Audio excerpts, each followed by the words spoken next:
3, 2, 1.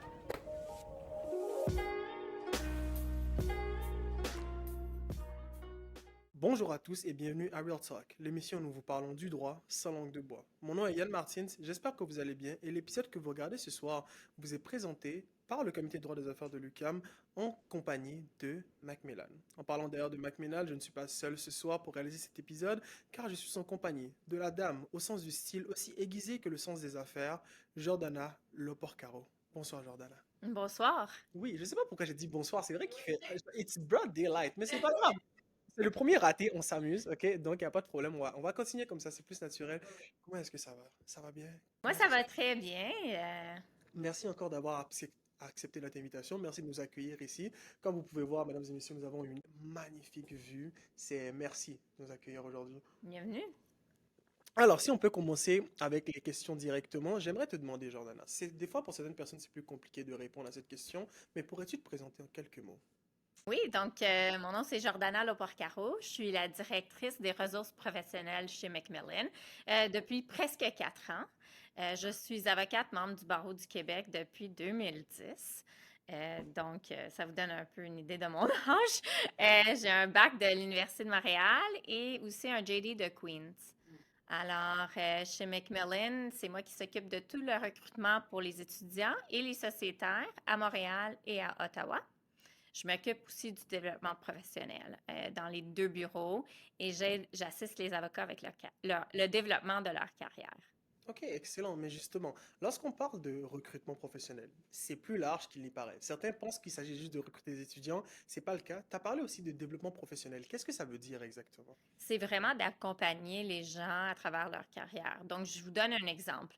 Avec les étudiants, oui, on fait le recrutement. Donc, on participe activement à la course au stage, je participe aux entrevues. C'est moi, en fait, qui va bâtir avec les avocats le programme l'itinéraire du programme de la course au stage. Et puis, par la suite, une fois qu'on engage des étudiants, là, il faut préparer l'été avec eux et elle. Donc, c'est moi qui va être impliquée avec mon équipe au national. On va travailler ensemble. J'ai des collègues dans les autres bureaux qui ont le même poste que moi. En plus, il y a une directrice qui s'occupe de toutes les formations à travers le Canada pour tous les avocats de Macmillan. Donc, avec elle, on va tous travailler ensemble et bâtir une formation pour les étudiants. Après ça, c'est pas moi, mais elle va la livrer pendant l'été. Moi, je vais accompagner les étudiants. Donc, je vais m'assurer que tout va bien, que la charge de travail va bien, qu'ils se sentent à l'aise, que l'intégration au cabinet se passe bien. Donc, il y a beaucoup de coaching, il y a beaucoup de one-on-one ensemble avec eux et elles. D'aller des bancs d'école en pratique privée, c'est vraiment un move, un très grand move. Donc, c'est un ajustement qu'il faut faire. On veut être là pour les accompagner. Donc, nous, on offre une semaine intensive de formation la première semaine de l'été d'étudiants pour s'ajuster, mais tout à travers l'été, faut accompagner les étudiants. On n'est pas un cabinet de sink or swim, donc oui, il faut être autonome, mais on va vous aider à travers ça. Donc, ça, c'est pour la partie étudiante. Pendant le stage, le stagiaire a un maître de stage qui va le suivre pardon, à travers le stage, mais il y a également moi qui va faire des check-ins à chaque 2 semaines pour m'assurer que tout va bien. Une fois qu'on est rendu au stade de l'avocat a différents besoins. C'est une carrière, donc c'est vraiment un marathon, une carrière, c'est pas un sprint. Il y a des enjeux dans nos vies qui vont changer par année. Des fois, tout va bien, des fois, il y a un parent qui est malade, il y a quelque chose qui ne va pas. Donc, c'est un accompagnement d'avoir quelqu'un avec qui tu peux faire confiance, assurer que tout va bien, aussi demander du support si tu as besoin de plus de formation, écouter les besoins au sens large des sociétaires au cabinet. Donc, recruter aussi des avocats, s'assurer des trucs de rémunération, évaluation. C'est très, très large, mon rôle. Des fois, je dis que je porte beaucoup, beaucoup de différents chapeaux. Mais on a aussi des projets spéciaux qu'on va travailler à l'interne. Mettons, on fait une analyse de la démographie par genre au bureau. C'est moi qui va s'en occuper au Ok, national. nice. Et justement, tu as dit quelque chose que j'ai trouvé vraiment intéressant. Tu m'as parlé du fait qu'une carrière, c'était pas un sprint, mais plutôt un marathon. Si on va dans ce concept un peu plus profondément, justement, à ton niveau, à toi, ta carrière n'a pas été un sprint, elle a plutôt été un marathon parce que tu as fait des changements aussi. Tu as commencé par une pratique, si je me rappelle bien, et maintenant tu fais autre chose. Peux-tu nous expliquer un peu comment ça s'est passé et qu'est-ce qui a provoqué ce changement? Honnêtement, je pense, quand j'ai commencé en droit, je voulais être une avocate comme à la télé, en litige. C'est ça que je voulais faire. J'ai commencé mon bac en droit. J'ai beaucoup, beaucoup aimé mon bac. Et puis, je me suis toujours dit, mais je vais plaider. C'est ça que je veux faire. Je me suis pas vraiment posé d'autres questions. J'ai fait mon stage dans un cabinet boutique en litige, donc parce que je voulais vraiment me spécialiser en litige. Et après ça, j'ai fait un changement une fois que j'étais assermentée pour travailler dans le milieu du droit de la famille pour des familles très fortunées. Donc, il s'agissait des divorces de très long terme. J'ai choisi ce domaine-là un peu pas par hasard, parce que pendant mon stage, je faisais plus du droit des assurances, puis c'est à ce moment-là que je me suis dit, ça me parlait moins, le domaine, pas plaider, mais juste le domaine en tant que tel, du droit des assurances. Je voulais être plus proche des gens. Donc, je me suis dit, le droit de la famille va combler ça, et j'ai beaucoup aimé mes cours à l'université. Donc, j'ai appliqué dans un cabinet et puis j'ai pratiqué pendant environ 4 ans, un peu moins. Et j'aimais beaucoup être avec les clients, les aider dans un moment hyper difficile dans leur vie. J'aimais aller à la cour, mais à un moment donné, je sentais plus la passion pour le droit pur. Et le droit, c'est 95% du travail. Aller à la cour, c'est vraiment comme the cherry on the cake, là. C'est arrivé à ce point-là, ça peut prendre des années. Je travaillais comme dans les grands cabinets sur des dossiers qui duraient plus que 10 ans des fois. Donc, aller à la cour, c'était pas quelque chose qu'on faisait à chaque semaine. Alors, je sentais le besoin de changer, mais je voulais rester dans le domaine juridique. Donc, quoi faire? C'était un gros point d'interrogation. Ça a pris beaucoup de temps à réfléchir pour faire le bon move. Et c'est là que j'ai changé ma carrière pour faire du recrutement juridique dans une agence. Ouais. Et justement, ok, comment ça s'est passé ça? On a compris comment est-ce que tu en es arrivé là, mais qu'est-ce qui est dans cette expérience t'a amené, tu t'es dit, t'as tellement aimé ça que tu t'es dit, ok, faut que je m'avance là-dedans, mais avec le droit. Parce que on parle ici d'agence de recrutement, mais maintenant tu es en cabinet. Ce que je veux dire pour être plus clair là, parce que je suis conscient que ma question n'était pas très claire, quel est le lien qui s'est fait entre les deux? Qu'est-ce qui s'est passé? Pour décider de ne plus pratiquer, c'était un long choix. C'est pas comme je me suis levée un jour puis j'ai dit, ah, je veux plus faire ça. J'avais des hauts puis des bas, des journées où j'adorais qu'est-ce que je faisais, puis d'autres jours, je me disais, il y a quelque chose qui manque. Puis la pratique du droit, pour être un bon avocat, il faut vraiment mettre des heures puis pour faire du bon travail. Puis ça, je le faisais, mais si tu n'as pas la passion, les heures, tout devient très lourd. Je voyais comme une de mes meilleures amies est encore en droit de la famille, et puis on faisait les mêmes heures, mais ça l'animait. Elle avait cette passion-là. Donc là, il fallait que je commence à creuser pour voir, OK, mais pourquoi moi, j'ai pas cette passion-là? Puis il fallait que je découvre qui j'étais un peu plus, qu'est-ce qui allait m'allumer un peu. Et le lien que j'ai trouvé dans tout ça, c'est que j'aimais être avec le monde. Je voulais les aider, mais je voulais plus pratiquer le droit. Mais je voulais rester dans le monde juridique que je connaissais, puis que mon entourage était tous. J'avais bâti plein de liens. Je voulais pas tout laisser ça, puis aller juste travailler dans une compagnie, puis faire autre chose. Mhm. Donc, ça a pris beaucoup de temps. Ok. C'est lors d'un congé de maternité que là, ça a comme Ça a cliqué. J'ai vu cliqué. une annonce pour Hmm. travailler chez ZSA, qui est une agence de recrutement, où c'est des avocats qui ne pratiquent plus, qui font du recrutement pour tous les autres, les cabinets et des compagnies dans D'accord. les départements juridiques. Donc, je me suis dit, je vais essayer ça. Et donc ça a cliqué. Ça a cliqué. Ça a cliqué. Ça a Et cliqué. t'as fait ça pendant combien d'années? Presque 4 ans. Presque C'est 4 comme ans. un thème là, de petits 4 De ans à 4 chaque ans. fois. Presque 4 ans. Puis après ça, je suis venue chez Macmillan parce que je voulais pousser plus loin dans les carrières. Quand tu aides quelqu'un à se trouver une job, après ça, C'est c'est fini. fini. Bye bye. Puis moi, je voulais entretenir ces liens-là. Donc, j'ai accepté le poste chez Macmillan. Chez Macmillan. Et ok, d'accord. Et justement, pourquoi Macmillan? Pourquoi à la base? Est-ce que c'est... Qu'est-ce qui t'a amené ici? Je me suis fait approcher pour le poste. J'ai parlé à quelqu'un qui a travaillé ici pendant longtemps, on m'a beaucoup, beaucoup parlé des gens, que c'est un grand cabinet national, mais qu'on ne sent pas qu'on est juste une personne parmi une centaine, parce que le bureau de Montréal est petit. Donc, on est environ une quarantaine d'avocats, plus tout le personnel qui nous aide. Alors, on m'a dit c'est un peu le meilleur des deux mondes. Tu as toutes les ressources d'un grand cabinet, mais la proximité d'un petit cabinet. Et j'étais toujours habituée de travailler dans des milieux plus petits. Donc, mon stage en cabinet boutique, il y avait environ 30 avocats. Après ça, en droit de la famille, on avait une dizaine. Donc, pour moi, ça m'a convaincue d'aller en poste, pas Et de prendre le poste. de prendre le poste. Et qu'est-ce qui t'a fait rester C'est par les la gens. suite? C'est les gens. C'est les Wow! gens, je dis ça comme à 100%, comme j'ai même pas besoin d'y penser. On a une super belle culture d'entreprise avec beaucoup, beaucoup de respect et pas d'hierarchie. Donc, peu importe ton poste ici, tu vas être super bien respecté et ton travail valorisé. Donc, moi, tous les jours, je travaille avec des gens avec qui je m'entends super bien avec.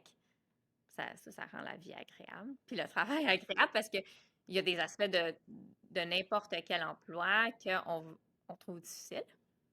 Mais si au moins on est avec des gens qu'on apprécie, qui nous apprécient, qu'on peut travailler bien ensemble, ben, c'est ça qui fait que je suis encore ici. Wow. Très, très, très, très belle raison, effectivement. Et je l'entends souvent, même lors des dernières fois qu'on s'est rencontrés, les gens me parlent toujours du fait qu'ils aiment avec qui ils travaillent. Ça, c'est tellement important. Il y en a qui sous-estiment cet aspect-là de la pratique, je trouve, alors que c'est pour moi, je trouve que c'est tellement essentiel parce que le droit est un domaine qui demande du temps, comme tu as dit. Et travailler avec des gens qui t'insupportent toute la journée, je trouve que c'est un peu s'infliger une torture pour rien, mais Tout à fait. Puis même si c'était du 9 à 5, que ce n'est pas, c'est vraiment difficile si tu travailles avec des gens avec qui ça clique vraiment pas avec. Donc, pour nous, on a le meilleur des deux mondes parce que je travaille avec des gens que j'aime, puis un travail qui est agréable. C'est sûr que quand on fait notre travail, il faut qu'on aime qu'est-ce qu'on fait. Mais comme j'ai dit, on va pas toujours aimer tous les aspects non plus, là. Ça, c'est pas réaliste. Je pense que ces temps-ci, on parle beaucoup de adorer notre travail. Je peux vous dire qu'il faut mettre beaucoup, beaucoup d'efforts. Il faut faire beaucoup, beaucoup de sacrifices pour notre job. Donc, ça, j'aime le répéter parce que souvent, dans ce monde des médias sociaux, c'est comme do what you love. Ben, comme ça prend du temps, là. Ça prend du temps à arriver là, mais à la base, il faut quand même aimer un peu qu'est-ce qu'on fait. oui, je pense que c'est une question de mettre en balance les choses. À quoi t'es bon et qu'est-ce que t'aimes. Faut trouver cette balance et des fois pour certaines personnes c'est compliqué, mais c'est extrêmement important. Et justement, vous avez aussi de différentes personnalités, ce que je trouve vraiment drôle. Il y a des gens qui sont très réservés, comme par exemple, je me rappelle, j'avais rencontré Madame Soso, j'ai oublié son prénom, ne me revient pas, mais une stagiaire chez vous, totalement différente. Elle était assis à la même table que Monsieur Dolo, Nicolas Dolo, qui est beaucoup plus extraverti. C'est juste drôle de voir la dynamique, mais tout au final se mèche bien ensemble, C'est tant mieux. important parce qu'on ne veut pas des copies-coller Macmillan. Donc, quand on fait un processus de recrutement, soit d'étudiants ou même d'avocats, on n'est pas en train de chercher un modèle spécifique. Parce que si on se ressemblait tous et toutes, ce serait un peu bizarre. Donc, on veut que les gens soient eux-mêmes. On cherche des gens avec des parcours différents, avec des expériences différentes, avec la diversité, soit culturelle ou juste de pensée, parce que ça apporte la créativité dans les dossiers. Ça apporte une belle ambiance de travail. On ne peut pas juste avoir juste des rainmakers. Ça marche pas. On peut aussi pas juste avoir des gens qui sont super académiques et intellectuels qui veulent juste enseigner le droit faire du mentorat. On a besoin un peu des deux. Donc, c'est pour ça que quand vous êtes venu ici, vous avez vu différents types de personnalités. C'est vraiment valorisé chez nous. Puis c'est important, on trouve, pas juste pour la culture du bureau, mais pour le travail en tant que tel. Intéressant. Et justement, bon, maintenant qu'on a parlé un peu de ton parcours professionnel, on va parler de ce qui t'a amené jusque-là. Mm. Parce que bon, on parle à la base, quand même, est-ce que tu as fait toute ton école ici au Canada? Oui, oui. Ok. Donc, tu as fait primaire, secondaire, tu as fait cégep, j'imagine? Cégep, oui. Comment ça s'est passé? Genre, qu'est-ce que, Quelle leçon tu tires de ça? Comment est-ce que ça s'est passé? C'était quoi ton parcours un petit peu? J'ai commencé mon primaire dans une école anglophone, une petite école anglophone à La Salle. Par la suite, je suis allée à une école publique anglophone, mais dans le programme international. Donc, le baccalauréat international, je pense, IB. Et puis puis c'est à ce moment-là, vers secondaire 5, il faut choisir les sciences. Nous, dans le programme international, il fallait choisir un des deux sciences, donc soit chimie ou soit physique. Donc moi, j'ai juste choisi un parce que je voulais pas aller en sciences. Puis je me souviens, ma prof m'avait dit, mais là, comment ça, tu prends pas les deux, t'es bonne en sciences, mais je n'étais pas bonne, je faisais juste étudier, puis j'avais des bonnes notes, mais ça veut pas dire que je comprenais les concepts bien en sciences. Donc, j'ai choisi la physique, puis après ça, j'ai décidé, puis elle m'a dit pourquoi, puis j'ai dit, mais moi, je fais pas de sciences. Puis pour elle, c'était comme la pire affaire du monde. Tu sais, je faisais le mauvais choix de carrière. Euh, puis j'ai dit, ben, je vais être avocate. Et puis, je sais pas comment on est arrivé, je suis arrivée là dans mon raisonnement. Je pense peut-être dans ma famille, je parlais beaucoup quand j'étais jeune. Je posais beaucoup de questions. Puis on m'a toujours dit, You should be a lawyer. C'est toujours ça. Je Pourquoi voulais toujours être la une, même je histoire? voulais être une actrice. Et puis, ma tante, qui est vraiment dans les arts et tout, m'a dit, puis pensais qu'elle allait m'appuyer parce que personne d'autre voulait que je fasse ça. Elle m'a dit, sois une avocate, c'est la même chose. Je suis comme, what? Ouais, ok. Parce qu'il faut vraiment que tu prends ta cause à cœur puis tu vas plaider. Bon, Le parallèle s'arrête là, je pense. ça arrête là. Exactement. Donc, je me suis dit, OK, ben, je vais faire ça.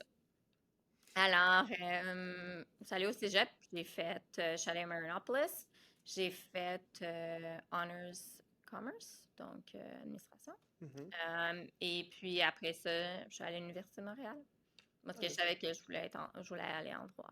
Et par la suite, tu as fait Queens, si je me Queens rappelle pour bien. mon JD, une année à Queens, à Oui. On Kingston. s'en était déjà longuement parlé, mais on va faire comme si je savais rien du tout. Donc, pourquoi Queens? Qu'est-ce qui s'est passé? Qu'est-ce qui t'a amené À là-bas? l'époque, les programmes de JD maintenant au Québec, il y en a vraiment beaucoup, mais en 2009, soit tu allais dans une autre université anglophone à l'extérieur du Québec pour faire ton JD, ou tu faisais juste un DESS à l'Université de Montréal pour ton JD, ou à Sherbrooke, c'était juste les étés, ça me convenait pas. Mhm. Je voulais le JD et je voulais être dans une école anglophone où on pratiquait juste la common langue pour vraiment bien comprendre les concepts. Je voulais pas faire euh, Un rush du des common études law. de Mhm. DESS à Montréal en français. Comme, pour moi, c'était comme, non, je vais aller faire ça.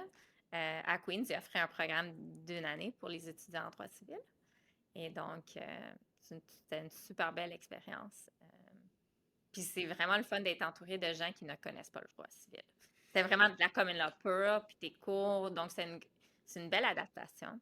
Et qu'est-ce que tu dirais était la plus grande différence entre justement le droit civil que tu as appris pendant 3 ans à l'Université de Montréal et la common law que tu as vu finalement pendant un an, on t'a jeté là-dedans? Quelle était la plus grande différence que tu as pu observer entre les deux concepts? À l'Université de Montréal, c'est des cours magistraux. Mhm.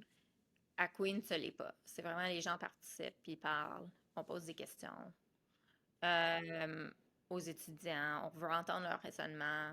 Euh, j'ai beaucoup plus apprécié les cours à l'Université de Montréal, je pense à cause du droit civil. On a au Québec, dans mon opinion, le meilleur des deux systèmes juridiques. Mhm. Parce qu'au Québec, oui, c'est du droit civil, mais c'est pas du droit civil pur. Ok. Parce que la cour, comme quand tu vas à la cour, ta jurisprudence a un grand impact sur les décisions. Donc, tu n'arrives jamais juste avec ton code à la cour, tu as toujours tes décisions qui t'appuient. Si tu vas en Europe, du droit civil, c'est le code pur. En common law, c'est juste des décisions. Leurs lois sont comme écrites d'une façon très vague. C'est assez difficile de comprendre c'est quoi la loi. Et Ouais. moi, j'ai toujours dit, il y a un problème d'accessibilité à la justice parce que pour des avocats, c'est pas grave, tu vas faire tes recherches, tu vas trouver la réponse, mais comment qu'un citoyen va savoir c'est quoi la loi? Donc, je préfère le droit civil au Québec.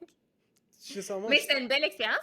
Mais je dis toujours, est-ce que si j'aurais fait ma commune là en premier, peut-être. est-ce que je penserais la Peut-être. même chose? Est-ce que Moi, justement, je suis rentré avec ce dream en droit de faire de la common law par la suite, parce qu'à la base, je voulais le faire à McGill, mais finalement, ça s'est pas fait. Et non, maintenant, non. Non, non, non. J'ai vu à quoi ça ressemblait, j'ai goûté un petit peu en pénal, Non. Moi, la common law, non, pas du tout. C'est pas assez encadré pour C'est moi. ça. C'est trop volatile et c'est pas, justement, il y a un problème d'accessibilité, tu as tout à fait raison, mais c'est surtout que c'est trop volatile. Ici, on peut avoir les deux. Tu as un corps de loi qui est bien appuyé, c'est un système, c'est bien fait, ça fonctionne ensemble, et tu as la jurisprudence qui t'appuie énormément sur le côté, mais je ne me verrais pas avoir juste un des deux. Dans ma tête, ça Exactement. marcherait pas. Puis en fait, j'ai pratiqué aussi, donc je peux vous dire Ouais. que comme beaucoup, on faisait toujours des recherches juridiques. On cherchait toujours, on passait à travers la jurisprudence. C'était vraiment un élément très important. Mais ton code te donnait au moins C'est de un base. encadrement. Tu peux toujours t'appuyer sur l'article. Exactement. Alors que si ton article veut rien dire, c'est un peu compliqué. Ça, c'était une flèche, je retire ce que j'ai dit. Absolument pas. Donc, si on peut se permettre de continuer donc là-dessus, on va parler un peu de course au stage, ok? Parce qu'actuellement, ça fait partie quand même une grosse partie de ton travail de gestion. À Macmillan, à quoi est-ce que ça ressemble, généralement? Ce que je veux dire, c'est quoi l'esprit derrière votre course au stage à vous? Qu'est-ce que vous allez chercher en premier? C'est quoi l'objectif? On a parlé, vous m'avez demandé pourquoi j'ai choisi Macmillan, qu'est-ce qui fait en sorte que je reste chez Macmillan. Je vous ai dit, c'est les gens. Les gens, c'est la culture du bureau. Donc, pourquoi on a une aussi belle culture? On se pose souvent cette question-là. On a des 5 valeurs primordiales, fondamentales au bureau. Moi, honnêtement, je pensais que ces 5 valeurs-là, c'était des paroles sur un site web. Et quand j'ai fait mon entrevue, et je me suis dit, ben, tous les bureaux vont dire qu'ils ont des valeurs. J'ai pas compris à quel point c'était important. C'est au moment que j'ai reçu mon offre que j'ai reçu un autre document avec les valeurs du cabinet, puis c'est un engagement qu'il faut signer de 2 pages. Donc, nos 5 valeurs, le respect, Mhm. l'engagement, teamwork, service à la clientèle parce qu'on est une business, et l'excellence professionnelle. Donc, c'est des valeurs qui sont ancrées au cabinet. On n'a pas d'hierarchie des valeurs, même pour moi, je peux vous dire, je pense que le respect, c'est le plus grand. Puis je pense que toutes les autres choses découlent de là. Et ça fait en sorte qu'on a une super belle culture. On veut la préserver. Donc, quand on va faire un recrutement, on cherche des gens avec ces valeurs-là. Ok. Intéressant. J'espère que vous avez vos cahiers de notes ouverts pour les gens qui font la course au stage. Vous avez noté les 5. Si c'est pas dans votre lettre, c'est très... Ah, ben, allez sur le site web dans ce cas. Mais ok, donc 5 valeurs essentielles que vous cherchez. Donc, c'est ça l'esprit général. C'est une très belle réponse là-dessus. Mais justement, la première étape de ce processus en général, c'est la lettre de motivation et le CV. À quoi ça devrait ressembler d'après toi? Qu'est-ce qui sont les éléments importants qu'il faut absolument avoir dedans? Ça, c'est une super bonne question. Peut-être différents bureaux vont avoir différentes réponses. En général, la lettre de motivation, je sais c'est plate à écrire, c'est difficile à écrire. C'est pas quelque chose qu'on peut faire la veille de la course parce que ça prend une introspection, mais aussi ça prend du temps à bien rédiger quelque chose de court et concise, qui est super important en droit, la concision. Euh, Souvent, les gens vont écrire une page, mais ils vont étirer les marges. Ils vont mettre la police très, très petite. Ça va être très difficile à lire. Ils vont mettre trop de choses. Ils vont répéter des choses qui sont dans leur CV et ils vont mettre des choses génériques dedans, comme je veux travailler chez McMillan parce que vous êtes le meilleur cabinet en droit des affaires. Donc, en- il faut que la lettre soit bien rédigée parce que c'est le seul exemple qu'on a de votre écriture, comment vous écrivez. Est-ce que vous faites des typos? Est-ce que vous avez bien appelé le nom du cabinet? On sait que vous allez bâtir une lettre, puis après ça, vous allez la modifier par chaque cabinet, mais il faut vraiment porter attention que vous n'avez pas mis le nom d'un autre cabinet par accident. Malheureusement, avec la quantité de CV qu'on reçoit, on ne peut pas permettre ces erreurs-là. Donc, le CV va être, l'application va être mise de côté si on n'a pas le bon nom du cabinet. Donc, une lettre bien rédigée, concise et courte. Pas besoin de tout mettre, mais on veut savoir pourquoi est-ce que vous voulez travailler chez Macmillan, Pourquoi un cabinet de droit des affaires? Puis quand je dis droit des affaires, c'est vraiment au sens large, comme même le litige en droit des affaires. Des fois, on passe des gens en entrevue qui ont zéro intérêt à servir des compagnies. C'est correct. Pas besoin d'avoir cet intérêt-là, mais peut-être pas la bonne chose de, de venir en entrevue une place qui fait ça. Nous, nos clients, c'est des multinationales. Donc, ça, c'est pour la lettre. Pas besoin de tout répéter le CV. Le CV aussi doit être super facile à lire et comme clair. Pas besoin de mettre tous les détails. Ben, j'ai rédigé telle chose, j'ai fait telle chose dans un comité, puis mettre toutes les infos, puis là, on ne sait plus comment lire. Oui, et où lire. La règle générale, pas pendant la course au stage, mais parce qu'on va tout lire quand même. Même si c'est mal rédigé, tout ça, on va les lire, on va s'assurer que tout, comme on a fait le tour. Mais quand tu fais un recrutement hors la course au stage, ça s'applique juste pour un emploi. En général, les employeurs passent 5 à 6 secondes, selon les statistiques, à lire un CV. Donc, s'il y a trop de texte, ils ne vont pas le lire. Donc, vous voulez faciliter la tâche des gens qui lisent les CV puis les lettres pour qu'ils puissent les lire comme il faut puis se dire, ah, ça, c'est une bonne lettre. Absolument. Et c'est tellement important. Les gens sous-estiment à quel point, parce que j'ai travaillé pour ma mère pendant longtemps et elle est manager d'une pharmacie. Sur le recrutement, elle en faisait en permanence et je l'aidais parce que j'avais le rôle là aussi. So I can tell, genre, you got 5 seconds. You really do. You Comme, really do. puis les gens, des fois, ils vont mettre des couleurs dans leur CV. Ils vont faire ça comme vraiment avec des graphic designs, des photos. Il faut que ça soit clair. Juste facile, simple. Pas de faute. Pas de faute, c'est vraiment important. Et le CV, est-ce que c'est un one-pager aussi? 2 pages. 2 pages, Après ok. 2 pages. Parfait. Si vous mettez quelque chose sur votre CV, soyez prêt à en parler.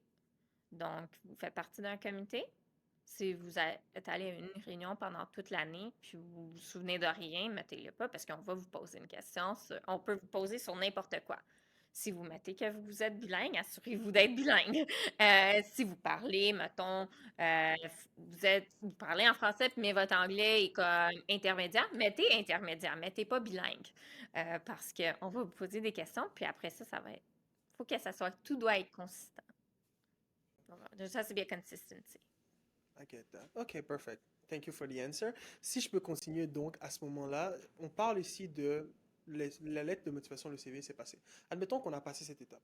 Donc on a battu les 400 et quelques candidats et on se retrouve en entrevue. Comment est-ce que ça se passe? On a une première entrevue, j'imagine? Une première entrevue, on va sélectionner environ une quarantaine de personnes.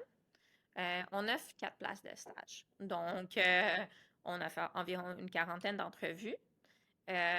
Cette année, on va avoir un cocktail de bienvenue. Donc, c'est quelque chose de nouveau qu'on va faire. Donc, tous ceux et celles qui vont avoir une première entrevue vont être invités à notre cocktail de bienvenue. Ils vont passer une première entrevue avec nos avocates. Et puis, après ça, on offre une deuxième entrevue pour environ la moitié des gens, plus ou moins. C'est toujours un peu, ça dépend des années. Et puis, à la fin, on a les offres. Donc, on Ok. en fait 4. Ok. Donc vous n'avez pas de cocktail de fin par contre, mais vous avez un Non, cocktail de on est bienvenue. en réflexion de voir, on va faire un cocktail de bienvenue. Ça se peut qu'on va ajouter une activité de fin. Ok. Mais c'est dans le développement. En Dans développement. le passé, on avait première entrevue, deuxième entrevue et cocktail de fin d'année. Juste avant les offres. Et par curiosité, si tu es en mesure d'en parler, pourquoi un cocktail de bienvenue? C'est rare, j'ai jamais entendu ça avant. Qu'est-ce qui vous a amené à effectuer ce changement? On veut que vous venez tout de suite voir notre cabinet, qui on est, voir nos avocats. Comme ça, quand vous arrivez en entrevue, vous êtes un peu plus relax. Puis là, vous dites, je connais les gens, je suis bien. C'est une bonne façon de voir les choses, Parce que effectivement. nous, notre cocktail, tout le monde est invité au cabinet. Tous les Ok. Ah, avocats tous les avocats. et nos stagiaires et nos étudiants d'été reviennent pour le cocktail. Ok, wow. Donc ça Donc, va c'est un être moment pour vraiment connaître un peu plus le cabinet. plus une réunion conviviale. Ok. Parfait, ça va être intéressant. J'ai hâte de voir ça. Donc une première entrevue classique, vous avez une deuxième entrevue également, puis vous avez les offres par la suite. Oui. Bon, une fois que ça c'est closé, une fois que ça c'est terminé. Donc, admettons que moi, je suis maintenant recruté. Qu'est-ce qui se passe par la suite? Qu'est-ce qui m'attend? Donc, le recrutement finit, la course finit en mars, fin mars. Après ça, tout le monde à qui on fait une offre a la possibilité de travailler avec nous l'été, tout de suite. Donc, au mois de mai. En notre été, c'est 14 semaines. Donc, ça te prépare pour ton stage. Après ça, on a 2 cohortes de stagiaires, soit janvier, après qu'ils font le barreau. Ils vont retourner à l'université, finir l'université, commencer le barreau, puis après ça, revenir. Pour cette année, la course, c'est pour des stages en 2026. Donc, puis on a toujours 2 cohortes chez Macmillan, donc hiver et fin été, automne. Ok, parfait. Excellent. Et donc, on fait un été étudiant. Et par la suite, donc, le stage. Admettons, vous avez plusieurs étés ou juste un entre les Avec deux? les changements du barreau et tout, pour le moment, c'est un, mais il y a certains étudiants, dépendamment de quand ils vont faire le barreau, vont revenir pour travailler l'été. Ok. Donc, c'est des changements, on s'adapte avec le nouveau programme parce que c'est pas tout le monde qui peut travailler le deuxième été à cause du nouveau programme. Ok, donc il faut voir C'est avec les ça, modalités. Surtout que oui. ça bouge encore là. Ça Je bouge sais que ouais, exactement, exactement. c'est encore un peu compliqué à ce niveau-là. Mais justement, durant l'été, qu'est-ce qui se passe? Est-ce qu'il y a des semaines de formation ou est-ce que directement on travaille sur des cases? Comment est-ce On que ça fait une fonctionne? semaine de formation, d'habitude à Toronto. Les étudiants de Montréal vont rejoindre les étudiants de Toronto et d'Ottawa à Toronto pour une formation. Et les étudiants de Vancouver et Calgary vont être ensemble et ils vont les réunir par vidéo. Attendez, vous envoyez les Oui. étudiants directement à Toronto. Ok, ils font même pas leur formation ici. Non, non, pendant 5 jours, c'est une tradition Macmillan. Je ne sais pas si on le continue pour toujours. C'est pas moi qui s'occupe de cette partie-là, Mhm. mais c'est ça qu'on fait depuis des années, là. That's so cool. Free trip to Vancouver. I get to Non, Vancouver, learn. Toronto. Vancouver, Toronto. Juste Toronto. Les Excusez-moi, juste étudiants de Toronto. Calgary vont à Vancouver. Ok, mais non, that's dope. Donc, puis le but de ça, c'est, nous, on est un cabinet national, un vrai cabinet national. On travaille à tous les jours avec nos collègues dans les autres bureaux. On appelle ça le One Office Approach. C'est pas tous les cabinets nationaux qui fonctionnent de cette façon-là. Je pense à la base, c'est que nos equity partners, ils partagent un pool d'argent au national. Donc, c'est pas par ville. Donc, ça découle que tout le monde travaille beaucoup ensemble. Donc, on veut que les étudiantes rencontrent tout de suite leurs collègues dans les autres bureaux.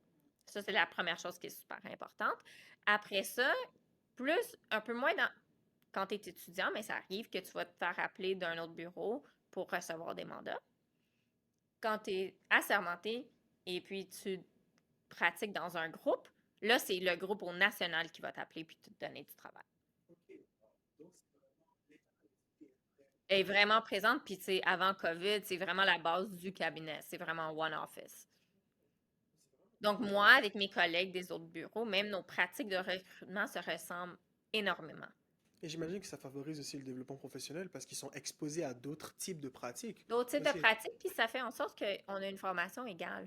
Donc, c'est pas comme les étudiants de Montréal sont formés de telle façon, mais à Toronto, ils ont eu telle chose.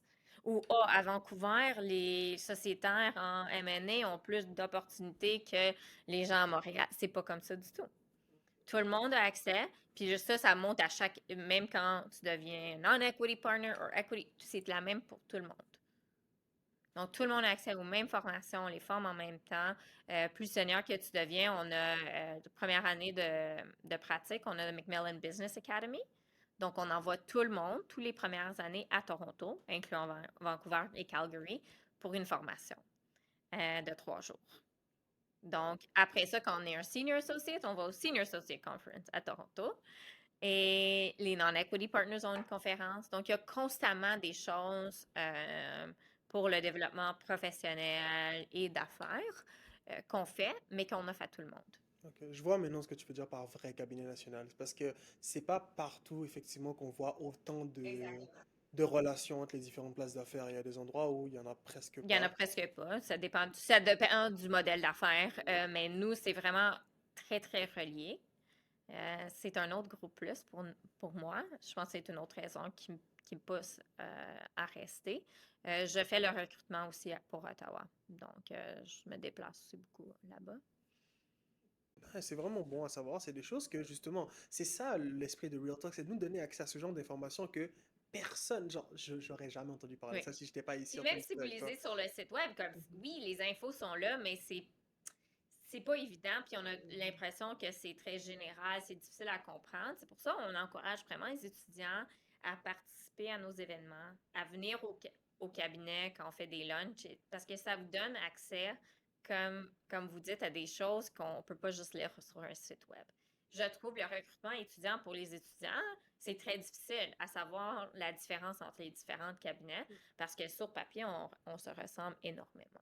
Malgré le fait qu'on paye des gens beaucoup d'argent pour faire des sites web pour se distinguer, mais ça reste que dans les grands cabinets, que ce soit un cabinet américain ou canadien ou à Londres, ils se ressemblent Oui. tous. Mais quand tu rencontres les gens, là, tu vois vraiment les différences. L'esprit. Oui, et je m'en suis encore plus rendu compte, même si l'année passée j'étais impliqué dans beaucoup d'activités, j'avais déjà été ici l'année passée. C'est vraiment cette année, en tant que président, je suis obligé d'être là tout le temps, en Mm. permanence. Et c'est là que je vois vraiment, il y a des distinctions très claires.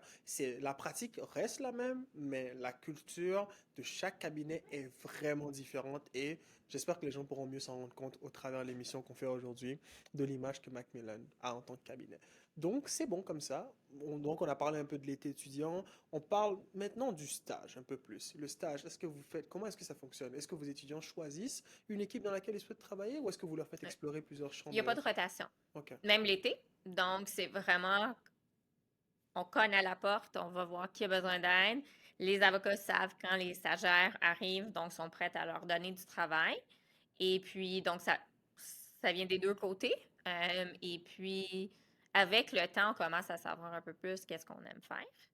Et on essaie d'avoir plus de travail dans X domaine. Ton maître de stage va t'aider avec ça, moi, je vais aider avec ça. Et ça finit par, comme là, on a une stagiaire qui va faire du droit des affaires, services financiers, puis elle s'en va dans cette voie-là. Elle a plus de mandats dans ces domaines-là. Mais on peut pas juste dire, ben, je veux juste faire ça. Non, ça marche pas comme ça. Puis on aime ça parce que même si tu sais 100% je veux juste faire du litige, on sait jamais. La plupart des avocats ne pratiquent pas dans des domaines qu'ils pensaient qui allaient leur intéresser. Donc, on vous demande vraiment d'avoir un esprit ouvert sur les différents domaines de pratique. Peut-être vous allez même découvrir un champ de pratique que vous n'avez même pas accès à un cours à l'université. À mon temps, à l'Université de Montréal, il n'y avait pas de cours en droit immobilier commercial. Il n'y en avait pas. Comment je pourrais savoir que je voudrais faire une carrière dans ça? Donc, nous, c'est ça. On dit touche à tout, aide tout le monde, ça va t'aider. Soit ça va confirmer ton intérêt ou ça va ouvrir une nouvelle porte, puis tu vas dire waouh. Et je dirais même que c'est encore plus important parce que entre les cours qu'on fait et la pratique, il y a un monde de différence. Un absolu monde de différence. Et c'est quand je parle aux avocats qui travaillent dans des domaines où je pensais que j'étais intéressé que je me rends compte que, peut-être, peut-être pas finalement. J'aime bien le cours, puis le professeur, il y a des professeurs aussi qui sont tellement passionnés et tellement des bons pédagogues qui te feront aimer quelque chose que au quotidien, t'aimerais peut-être pas forcément. Donc oui, c'est important d'en explorer plus et de voir plus loin. Donc, ok, pas de stage rotatif, les étudiants cognent à la porte, c'est vraiment du partage au niveau des mandats. Et par la suite, après ça, ils s'enlignent donc. Ils se Ils précisent. s'enlignent, ils essaient de Mhm. s'enligner selon comme le travail qui est en ce moment. Et puis, par la suite, tu fais ton choix où ce que tu aimerais appliquer. Puis, dépendamment de ta performance et les besoins du cabinet, tu vas être engagé ou non. Le but, c'est d'essayer de garder le plus de gens possible. Mais des fois, ça fait en sorte que tu veux vraiment juste faire X chose et ben, il y a une récession en ce moment dans ce domaine-là, il n'y a pas de travail. Des fois, il y a des conséquences économiques du marché qui sont extérieures à ta performance. Dans ces cas-là, on va vraiment aider les gens avec nos connexions dans d'autres cabinets à se placer. Donc, je vais parler avec d'autres directeurs. Des fois, on va s'échanger. On s'est déjà échangé des gens. Oui, pas en même temps, là, mais pour dire, ben, je peux pas garder telle personne, on n'a juste pas de place. Est-ce que tu aurais une place Oh, ok. C'est intéressant, c'est de bien. sociétaire? C'est bon. Évidemment, la performance, il faut qu'elle soit là. Faut qu'elle soit là, ben oui, bien sûr, parce qu'il faut quand même que tu vendes ton projet, là. Non, mais c'est ça. Parce que on est quand même dans un milieu où, genre, les honoraires se payent cher, on s'attend à une certaine excellence. Donc, il faut absolument s'assurer de ça. Et justement, dans le processus de recrutement, quelle place est-ce que ça prend, ça, en général, chez vous, l'excellence académique, par exemple? Est-ce que c'est quelque chose que vous considérez d'extrêmement important ou est-ce que l'expérience est au même niveau? Je sais pas si tu comprends un peu Je ce que je comprends veux la dire. question, c'est important. Je ne vais pas vous cacher ça. Est-ce que vous avez besoin d'avoir juste des A? Non. On regarde, les notes font partie du dossier. Donc, c'est pas, on fait pas juste regarder les notes, puis là, si t'as pas une moyenne, ben là, on les met de côté. On regarde le tout. C'est sûr que si vous avez vraiment pas des bonnes notes, mais vraiment pas des bonnes notes, je vous encouragerais de ne pas faire la course. De ne pas appliquer chez Macmillan parce que ça reste un processus super difficile et la pratique, elle est difficile. Donc, si vous constatez que vous avez certaines difficultés à l'école, puis c'est correct, les gens ont ça, des fois, c'est mieux d'aller travailler dans un plus petit milieu où vous avez plus d'encadrement pour essayer. Mais ça, c'est vraiment si on n'a vraiment pas des bonnes notes. Si on a des notes moyennes, je vous encourage d'appliquer chez nous, comme parce qu'il n'y a pas de cut-off là, chez nous. Oui. Mais ça fait partie d'un tout. Quand tu deviens avocat, là, c'est différent, le recrutement. Là, on regarde moins les notes. Parce que là, vous avez pratiqué. Là, vous pratiquez dans un domaine. Là, quand on fait une entrevue, on va poser des questions sur votre pratique. Souvent, les gens vous voient dans d'autres dossiers avec qui ils sont. Donc, c'est un peu différent que de juste dire, OK, mais c'est quoi tes notes? Puis, c'est quoi ta lettre de présentation? Les étudiants, c'est plus difficile parce que vous n'avez pas travaillé dans le milieu. Vous ne savez même pas si vous allez aimer ça. Donc, nous, on cherche des transferable skills.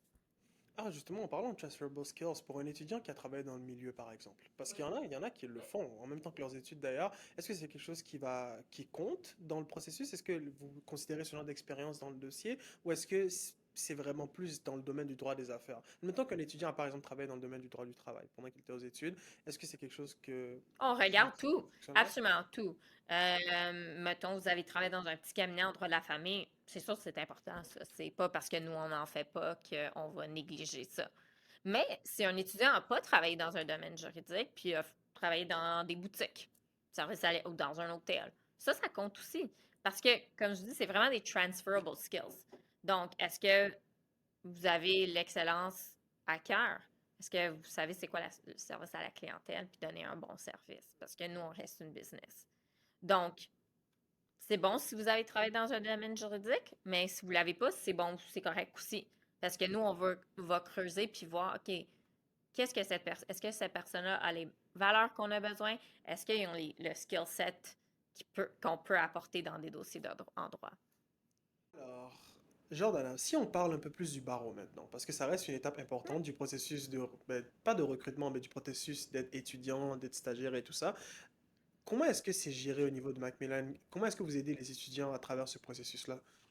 On leur aide on leur donne une allocation pendant le barreau pour qu'ils ne puissent pas travailler. Comme ça, tu n'as pas le besoin de travailler. Mettons, tu as des dépenses, tu as un loyer à payer, mais nous, on va te donner une allocation pour avoir moins de stress pour que tu puisses te concentrer au barreau. Puis après ça, nos étudiants sont bonnes à se parler entre eux. Ils vont s'aider. Qui a fait le barreau avant va appeler les autres et les guider un peu. Mhm. Est-ce que vous avez un système de buddy, par exemple? Je sais que dans certains cabinets, ils ont ça. Non, parce qu'on est petit ici, donc tout le Ok, monde en fait, les étudiants ont un mentor qui ok. est un sociétaire pendant l'été. Donc, c'est sûr que ce mentor-là ça fait partie des conversations, mais par la fin de l'été, tout le monde se connaît. Puis il y a beaucoup de mentorat informel qui se fait. Qui se fait. Ok, donc il y a quand Donc, même ce système un peu puis on autour. parle souvent du barreau, puis tout le monde se souvient de quand ils ont fait le barreau, donc ils sont vraiment là pour aider les gens. Ok, nice, c'est vraiment intéressant. Et justement, si on continue, encore une fois, euh, au niveau de la pratique en cabinet, je sais que tu en as fait un peu, tu nous en as parlé tout à l'heure. Est-ce que la passion, je sais que tu as fait du droit de la famille. Est-ce que c'est quelque chose que tu as toujours voulu faire depuis l'université ou est-ce que ça t'est juste, comme tu as dit, tombé dessus par hasard? En fait, ma question, mon but, c'est de savoir, à l'université, c'était quoi tes passions et est-ce qu'elles sont restées les mêmes quand tu es rentré dans le milieu? C'est toujours de faire du litige. Donc, j'ai fait le tribunal école, euh, j'ai fait la clinique juridique pour avoir l'occasion de rencontrer des clients. Donc, cet aspect-là n'a pas changé. Quand j'ai fini mon droit à l'université, je me suis trouvé, j'ai fait la course au stage, puis j'ai eu un offre dans un cabinet boutique de litige.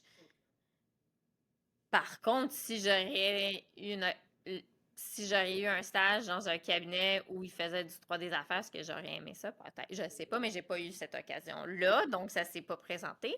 Mais j'ai pas regretté mon chemin en litige. Comme même quand je pensais à changer de carrière, j'ai pas envisagé d'essayer un nouveau domaine après le droit de la famille parce que je savais que là, c'est comme le droit pour moi, c'était temps de fermer la porte. Et justement, malgré le fait que tu aies fermé la porte, sans briser la confidentialité, Oui. en termes très très général, quel a été le cas sur lequel tu as travaillé que tu as le plus apprécié? J'ai eu un divorce international vraiment complexe. J'ai dû prendre l'avion pour aller en Europe pour le dossier avec 6 heures de préavis. J'ai fait des saisies avant jugement en plein milieu de la nuit. J'avais un huissier qui m'appelait à comme 3 heures du matin. Ça m'a marqué comme dossier. Ça a fait les nouvelles. Ok, ouais, ouais. Mon cas, même que je pouvais pas en parler, j'étais comme dans les nouvelles. Donc, ça, c'était quelque C'est chose quelque chose qui t'a d'assez marqué. impressionnant puis marquant et très, très formateur. Mhm. Ça doit être intéressant d'avoir des divorces à cette échelle quand même. D'habitude, quand on parle de divorce à l'école, on parle d'une échelle relativement. Elle peut être grosse, mais ça va. Mais à l'international, c'est quand même assez impressionnant. Je Qu'est-ce me que dis. j'ai aimé de ma carrière, puis je m'attendais pas au début, c'est que c'était des dossiers avec, pour des gens très fortunés. Donc, il y avait une grande partie corporatif à gérer. C'était très monétaire. Mhm. Et donc, je travaillais avec des forensic accountants, avec des comptables, pour vraiment comprendre la structure des entreprises, la valeur des entreprises. Puis ça, c'est quelque chose que j'ai réalisé que j'ai beaucoup, beaucoup aimé. Donc, Hmm. c'était pas vraiment mes dossiers n'étaient pas vraiment, c'était pas mes dossiers, mais que j'étais impliquée dans. C'était vraiment, il y avait vraiment un gros aspect financier et je travaillais sur ces aspects-là. Je faisais pas vraiment comme des cas de garde ou de pension alimentaire. Je faisais pas des chicanes de garde. C'était plus financier, C'était donc. plus financier, puis j'ai vraiment beaucoup aimé ça. Oui, ben Mais finalement, j'ai pas pensé, honnêtement, j'ai pensé je m'en vais en droit de la famille, puis je vais faire des cas de garde. C'était pas ça du tout. c'est pas ça du tout. Comme quoi, je me rends Et compte qu'il y a ça, beaucoup. c'était une belle surprise pour moi. Il y a beaucoup de choses qui changent. On dirait personne, chaque fois que je rencontre quelqu'un, on me dit, personne ne fait jamais ce qu'il pensait faire.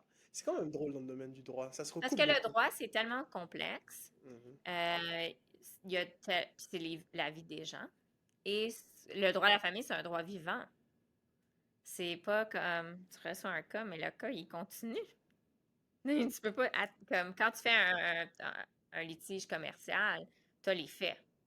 Telle chose est arrivée. Mettons un sinistre. Ça, c'est arrivé, c'est quoi les dommages, qui est responsable. Mais les faits sont figés dans le temps. En droit de la famille, c'est pas ça du tout.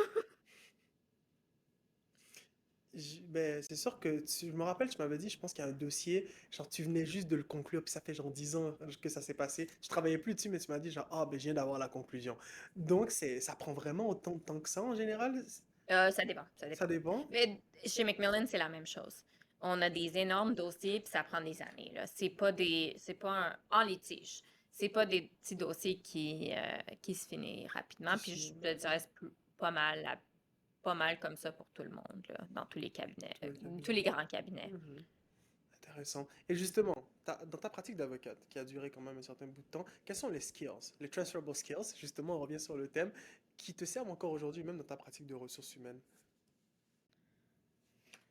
Transferable skills. Interpersonal skills. Donc, vraiment, no, interpersonal skills are something you really need. Vraiment être capable de parler avec les gens, les écouter.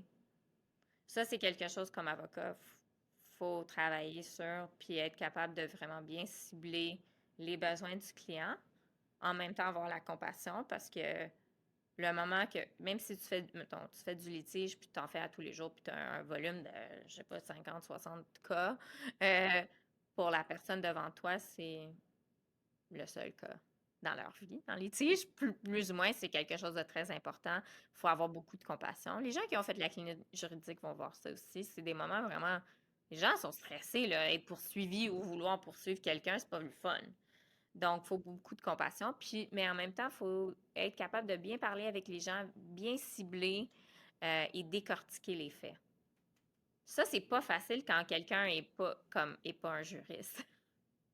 Donc, j'apporte tout ça à un poste de recrutement où, encore, quand tu fais des entrevues, il faut creuser. faut voir, OK, la personne a dit ça, mais qu'est-ce qu'elle veut vraiment dire? OK, si je donne, j'essaie d'apprendre à te connaître en entrevue. Puis quand tu travailles, ben là, j'essaie de voir avec ta pratique, OK, comment qu'on peut t'aider? C'est quoi les obstacles? C'est pas toujours noir et blanc. Donc, faut apprendre aussi à cerner les gens rapidement, j'imagine. Oui, mais bien. Mais le faire comme il faut, puis prendre le temps, puis avoir la compassion. Même au travail, là, quelqu'un vit un moment difficile ou il y a un cas difficile où les gens sont, on est dans un milieu qui a on a beaucoup de responsabilités. Il y a un haut niveau de stress, donc il faut être capable d'aider les gens puis les écouter.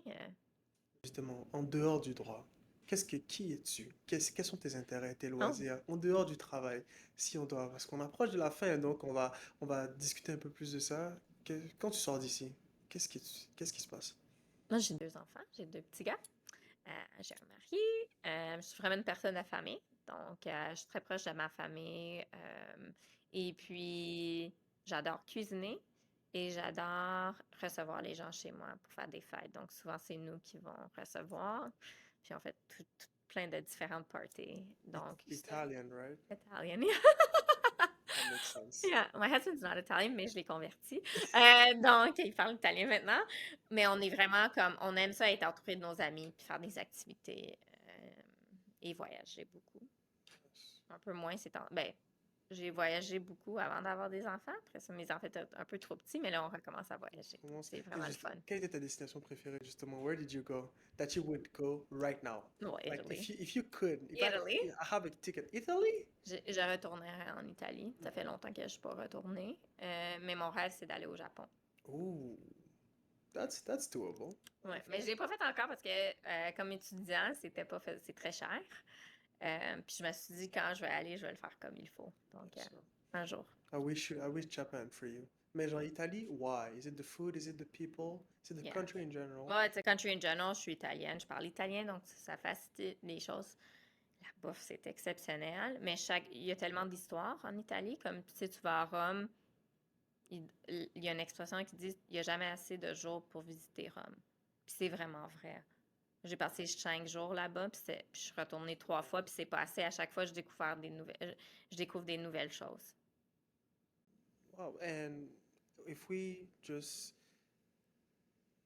go on another way again, what was your goal? C'était quoi ton objectif quand t'es rentré en droit? Et genre, c'est-à-dire, why did you went to the program and do you feel like you accomplished that? Are you at a point where you're like, yes, I did what I wanted to do when I came into this field? Je voulais représenter les gens. Je l'ai faite. C'est une belle expérience. Puis là, je représente, mais d'une autre façon. Donc, je ne retournerai pas en arrière. Je pense que toutes les expériences que j'ai eues étaient vraiment formateurs. Puis c'est la raison pour laquelle je suis capable de faire l'emploi que j'ai aujourd'hui chez Macmillan. Ok. And t'as gradué quand même, ça fait un bout de temps. Oui. Je veux pas ramener le thème de l'âge, it's not classy, but quelle est la plus grande différence quand tu vois, il y avait un monde du droit à ce moment-là, et maintenant, quelle est la plus grande différence que tu observes entre les deux? La rigueur, elle reste la même. Il y a un aspect virtuel qu'on n'avait pas.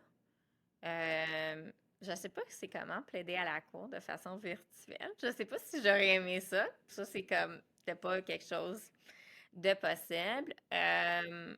Mais on est dans un monde hybride. Ça apporte beaucoup de positif, je pense. Je pense être seulement en virtuel. Alors, je pense pas que c'est bon pour la formation, ni pour le moral. Mais l'hybride, je trouve que c'est l'équilibre parfait. Parce que ça te permet de balancer ta vie personnelle et ton travail, mais être aussi productif. Moi, je pense que je travaille plus les jours que je suis à la maison. Mais étant maman de 2 jeunes enfants, être à la maison 2 fois par jour, c'est super. Comme, c'est la maison toujours propre. Je peux faire que quelque chose pendant que je travaille. Donc, on court un peu moins. Mais la pratique a changé dans cette voie-là, comme nos étudiantes, ils vont travailler 2 jours par semaine s'ils veulent à la maison. Donc, Mais les délais juridiques, ça reste Ça reste assez long. Donc, toujours compliqué. En plus, je fais mon cours de procédure civile en ce moment et je me rends compte à quel point c'est long. J'avais pas été confronté à ça jusqu'à maintenant, mais c'est long. C'est pour ça qu'on nous dit de considérer les moyens alternatifs maintenant, avant d'arriver au litige, c'est-à-dire les règlements, mais c'était l'arbitrage. toujours comme ça. Même quand je pratiquais, on essayait vraiment de privilégier le règlement au début, là. Ça a le plus de sens, mais c'est pas toujours possible. Des fois, il y a des enjeux que ça se règle pas. Qui vont trop loin. Mais on essaye. Hmm. Et justement, à quoi selon toi se présente le droit de demain? On a changé, c'est vrai, mais genre, which way should we moving forward? Genre, vers quel chemin on devrait aller? Qu'est-ce que tu aimerais voir dans le futur No billable au hours, I niveau... don't know. Ben ça, c'est un problème du monde, là. C'est vraiment difficile, les heures facturables. Un modèle d'affaires qui n'a pas ça, mais j'ai pas de solution. Donc, je peux pas Mhm. vous proposer ça. Je, je sais pas. Je pourrais pas vous le dire de façon. Mais je suis curieux justement parce qu'on m'a jamais dit ça. What's the problem exactly with billable hours? The problem? Yeah, because it seems like it was a problem. You said like no billable hours, but why? If you Because you can't have to say, track every hour that you oh, work. okay, you literally have to track Yeah, every yeah, yeah, every single one? hour. So, si je travaille dans ton dossier puis je fais une recherche, ben, il faut que je facture le temps de recherche. Mais il faut pas que tu manques des heures parce que Oh, sinon, t'es pénalisé. Comme toi, ton oh, rendement, tes factures, c'est sur des heures facturables. okay, I didn't know it Oui, worked c'est like pas that. comme tu rentres au bureau à 9 heures, tu travailles, puis là, tu t'en vas chez toi. OK, mais la facture, c'est ton temps. Damn, I truly didn't know that. I thought, clock in, clock out. Non. No, it's Non, c'est not pas une like that. entreprise. Non. Okay. Donc, ça, c'est la chose qui reste le plus difficile pour tout le monde.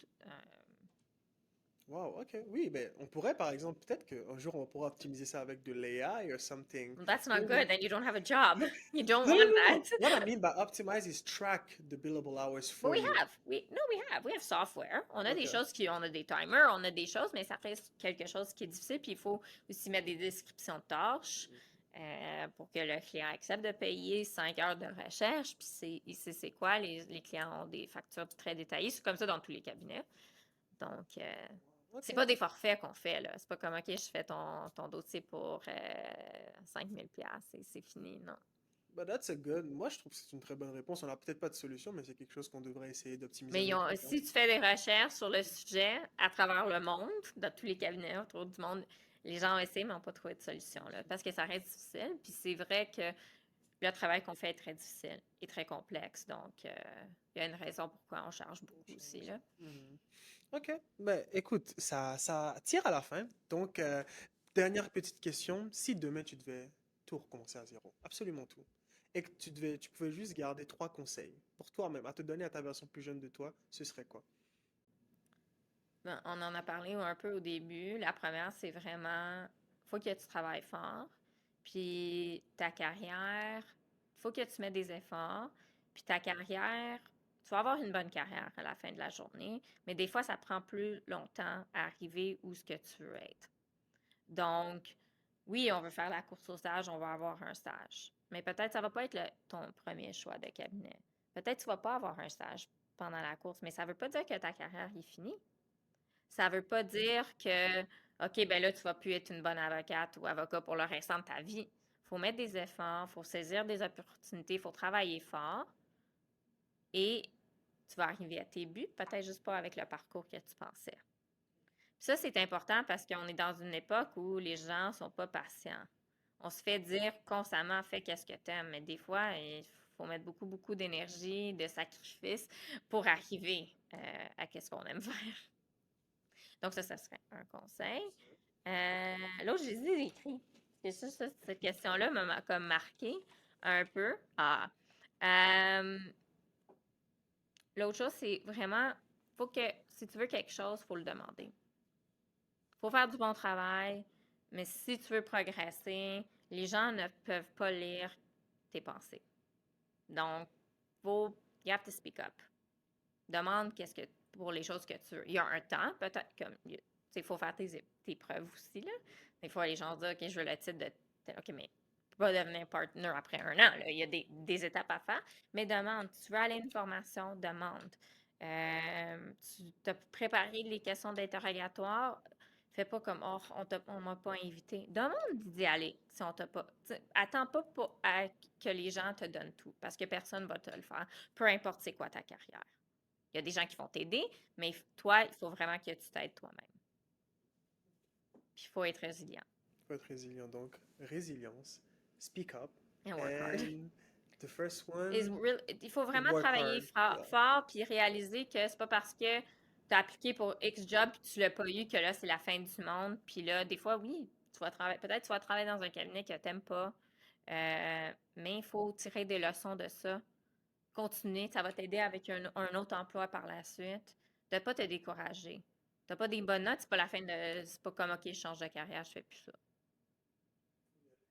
Faut y aller. Tu perds une cause à la cour, tu te dis pas, je fais plus du litige. Faut persévérer. Excellent. Bien, as-tu un mot de la fin pour nos téléspectateurs, Jordana? Anything to say? Lâchez pas. Le droit, c'est dur, puis ça reste dur pendant des années. Donc, mais c'est une on peut avoir vraiment une belle carrière. On a des belles opportunités de réflexion, puis on est dans une position privilégiée par rapport à la société. Donc, Lâchez pas. lâchez pas. Lâchez pas, mesdames et messieurs. Bien, je vous remercie d'avoir été avec nous pendant cette heure de réflexion, cette heure d'apprentissage. Merci, Jordana, encore une fois, d'avoir été de nous, de nous avoir donné de bons conseils, de nous avoir laissé avec ton expérience, ta réflexion et ton expérience de chez Macmillan, évidemment. Si vous souhaitez la contacter, son adresse sera totalement disponible en description de cet épisode. Vous pouvez aussi la trouver sur Internet très facilement en tapant son nom, Jordana Loporcaro, chez Macmillan. Merci encore d'avoir été de nôtres. Merci à Macmillan de vous avoir accueillis. Merci au comité de droit des affaires. Merci à Antoine Nadeau, mon producteur ici présent. Et merci à vous, parce que sans vous, rien de tout cela ne serait possible. Alors, si vous souhaitez continuer à nous suivre, nous et nos aventures, n'hésitez pas à nous suivre sur nos réseaux sociaux. Donc, nous avons Instagram, nous avons Facebook, et nous avons bien entendu la chaîne YouTube auquel vous êtes libre de vous abonner. N'hésitez pas à nous laisser un like. Et je vous souhaite une excellente journée. On se voit très bientôt. Prenez soin de vous et de vos proches. À la prochaine. Bye bye.